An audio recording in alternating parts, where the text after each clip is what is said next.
ભરેલો માલ.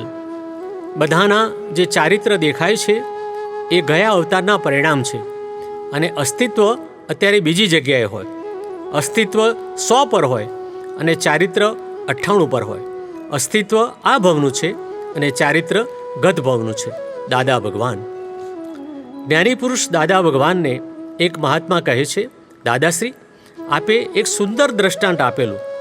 ટાંકીનું જે પાણી આવે છે ત્યાંથી પેલો કોક બંધ કરી દીધો, પણ હજુ પાઇપલાઇનમાં ભરેલું પાણી નીકળે છે. દાદાશ્રી સમજાવે છે, આ લોકોને, મહાત્માઓને આવકનો એ કોક તો બંધ થઈ ગયો, પણ જાવકનું તો રહ્યું ને. હવે પાણીમાં થોડો ડામર પડ્યો હોય તો પાણી ડામરવાળું નીકળે.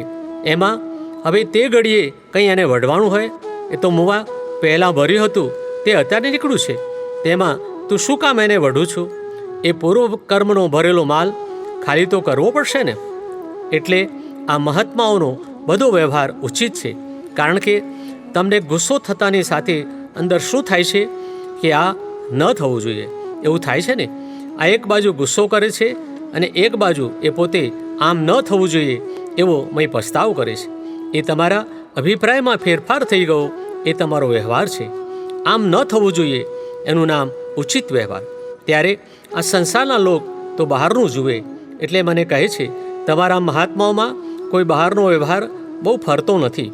ત્યારે મેં તેમને કહ્યું, એ તમારે નથી ફેરવવાનું, એ બધું તો અમારે ચાલે ભાઈ, કારણ કે એને સમજણ પાડવા બેસું તો એને સમજ ના પડે અને મારો 4 કલાકનો સમય બગડે. દાદાશ્રી સમજાવે છે, આ શરીર એવી બધી સ્થૂળ વસ્તુ છે કે સ્થૂળમાં કંઈ ફરે એવું નથી. તે જેવું પૂર્વેમય ગોઠવીને લાવ્યો હોય તે પ્રમાણે બધો આચાર એટલે કે વર્તન નીકળે.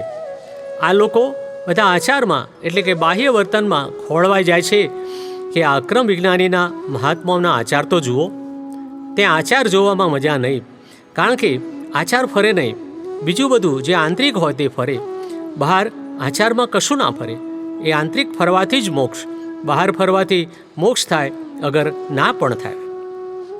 તે મહાત્મા દાદાશ્રીને પ્રશ્ન કરે છે, પણ આંતરિક ફરે એના પરિણામે બહારનું ના ફરે? દાદાશ્રી કહે છે, બીજા અવતારમાં બહારનું ફરે. આ અત્યારે નિકાલી વસ્તુ એટલે કે ડિસ્ચાર્જ છે.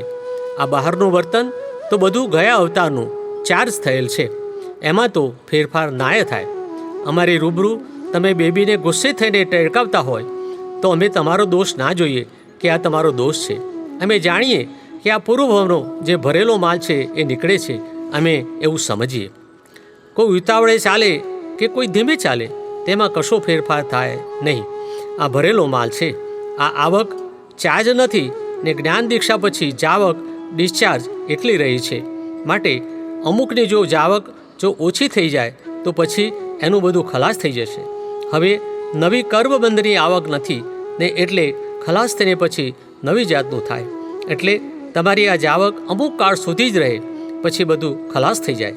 જ્ઞાન દીક્ષા પહેલાં તમારે આવક અને જાવક એ બહુ ચાલુ હતી, એટલે ભેળસેળ નીકળતું હતું.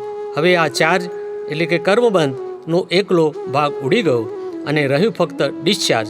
એ બધું પણ જતું રહેશે.